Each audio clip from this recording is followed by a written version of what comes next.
do pohádky. My jsme taky herci, přicházíme hrát a Já vám zahraju a zaspívám. kdepak já zahraju a zaspívám. Ne, já zahraju a zaspívám. Co to milete? Neposlouchejte je.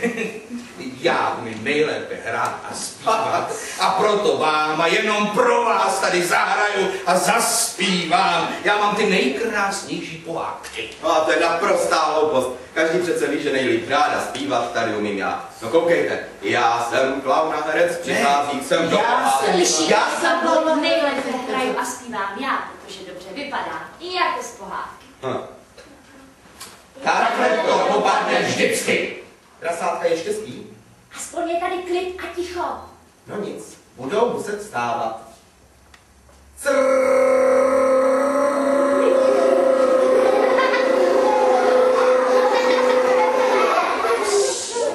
Teda, to jsou ale spáči.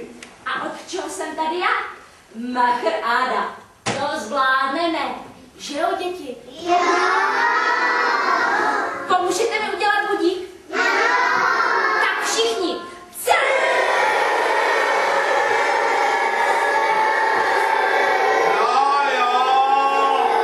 Vždyť slyším. Načte drámus. Já už dávno. Co je? Stalo se něco? Mám hlad a tak mě bolí bříško. Nebo to bude zase dobrý. Tamhle na pasece je spousta buklic. No, a taky už rozorali pole, takže můžeš čumáčkem vyrypnout nějakou dobrutku. Je, ty já mám moc ráda. Už se těším. Iu! Tak pojď, my tě doprovodíme. Doprovodíme, pojď.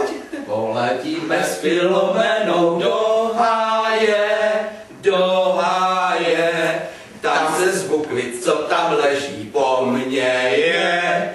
Tam se z bukvic, co tam leží, po mně je. Oskare, pomoc! Oskare!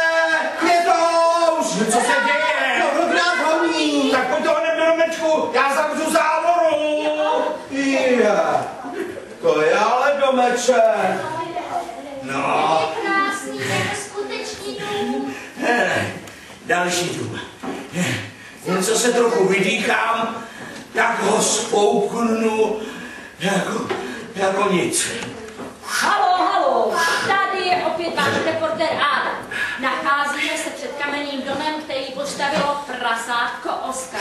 A Květouš se znova nadechl. Jmenuji se Ralf. Dobře, vidíme. Květouš se znova nadechl. Jmenuji se Ralf. Dobrá,